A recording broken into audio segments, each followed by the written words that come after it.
horse has met the prerequisite groundwork and I feel that my horse can safely and confidently negotiate the obstacles on the ground, I feel it's time to go ahead and start to try to negotiate the obstacles under saddle. But before I do, my horse must also have prerequisites under saddle. Some of the basic prerequisites that I like to have on my horses before I start to negotiate obstacles is simply I want to make sure that I have my lateral flexion, that at a 50% proficiency level, my horse is pretty light in my hands. I also want to make sure that I have good vertical flexion. Whenever I ask my horse to get that head tucked in, he does. And I also want to make sure that my horse can back up. And I want a little bit of shoulder control to where when I ask my horse to move his shoulder to the left, he'll move it to the left. Or if I ask my horse to move the shoulder to the right, he'll move it to the right. Like so. One of the last things I like to have on my horse is a little bit of softness in the rib cage, and also knowing that they'll elevate that shoulder and keep it elevated as I negotiate these obstacles too. So what I'll do is I'll kind of walk them off in a little circle here, and see how this horse's body is bent in a nice little arc as I go in my circle. His body's on a circle, his body's not on a straight line. So that's what I'm looking for. I want that nice little softness to the left here, and I want that nice little softness to the right. If you can get this at the trot, that's even better.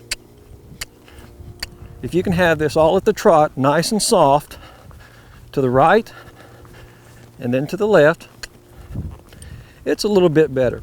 Now your horse don't have to be as good as this horse is at these things, but again, all these exercises, I would like for your horse to be at least what I would say at a 50% proficiency level, knowing that when you start to negotiate these obstacles under saddle, it's actually a higher level of training, so there's going to be a little bit more anxiety on your horse. And if your horse don't listen to you with just the basics, he's going to have a lot tougher time listening to you whenever you ask him to negotiate that obstacle when the stress level is a little bit higher, okay? So those are some of the basic prerequisites that I have on my horse before I start to really negotiate under saddle. The first obstacle that I want to negotiate with this horse and show you how I do it is one that you can go around. Remember, there was two that we talked about. There's one that you can go around, and there's one that you can go up to or over, like a creek or a lakefront or a banner on the arena.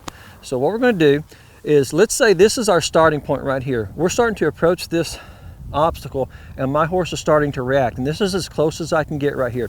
What I'm going to do is I'm going to start to circle my horse around this object, and what will normally happen is your horse will start to speed up on his own and trot around it. If he wants to walk around it, fine, but more than likely he's going to be a little anxious and he's going to start trotting.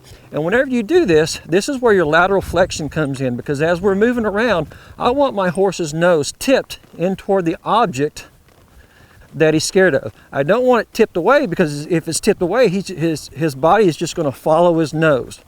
So I want to make sure that his nose is always tipped in toward the object here. And what I'll do is I'll go around about 2 to 3 circles. If he's really going fast, I'll only go 1 to 2 circles.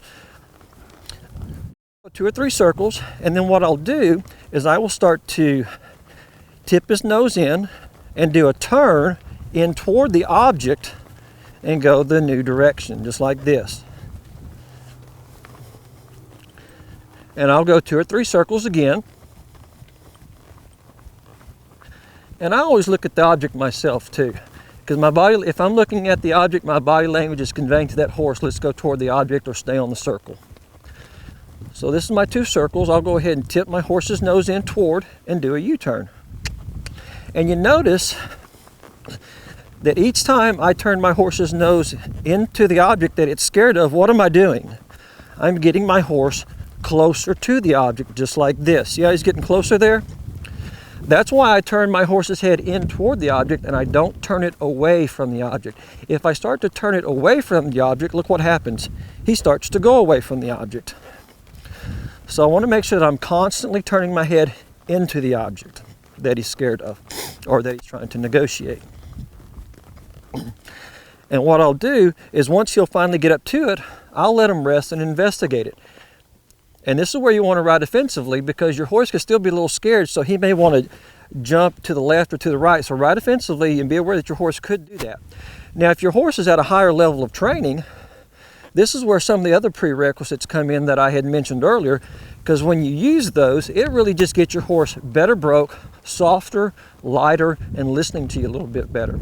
So if we're trotting around and my horse can do all those other prerequisites, instead of just simply doing a U-turn like this and turning my horses toward the object, I can start to get a little advanced here.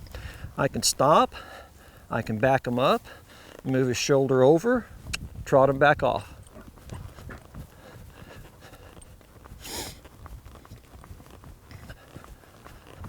Stop, back my horse up, get a little shoulder control, move him over.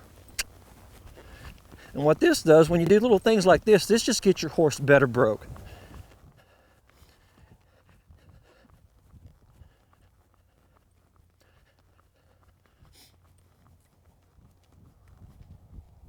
And then finally, rest at it. And that's how I negotiate an obstacle that you can go around. We're now back at obstacle number 2.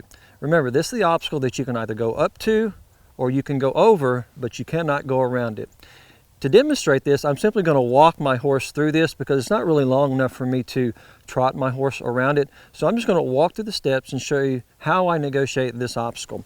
The first thing I do is as I start to walk my horse off, if you'll remember, like in obstacle number 1, I want to keep my horse's head and nose tipped in toward it. And as I get toward the end here, I'm going to do my little U-turn, or I'm going to turn the horse in toward the object and not away from it.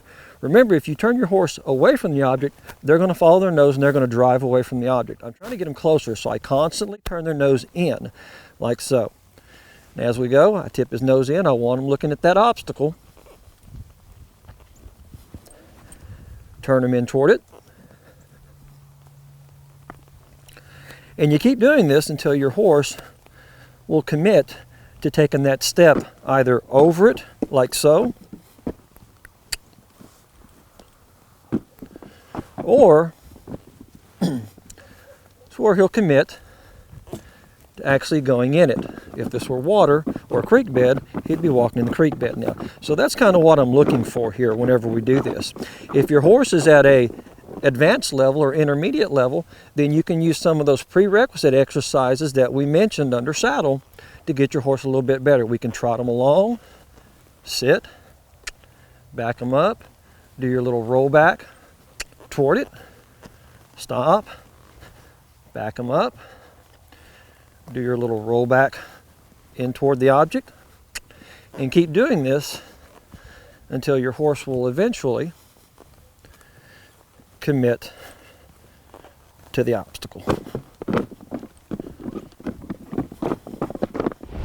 In this episode, I showed you some of the basic techniques that I use whenever I teach my horses to negotiate obstacles, both on the ground and under saddle.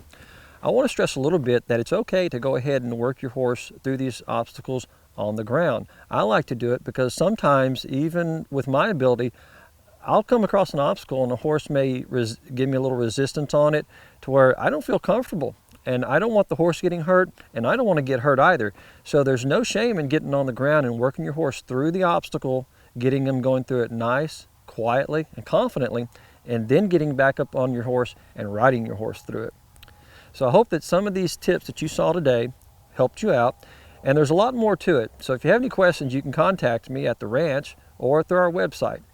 Thanks for watching. God bless you and your horsemanship.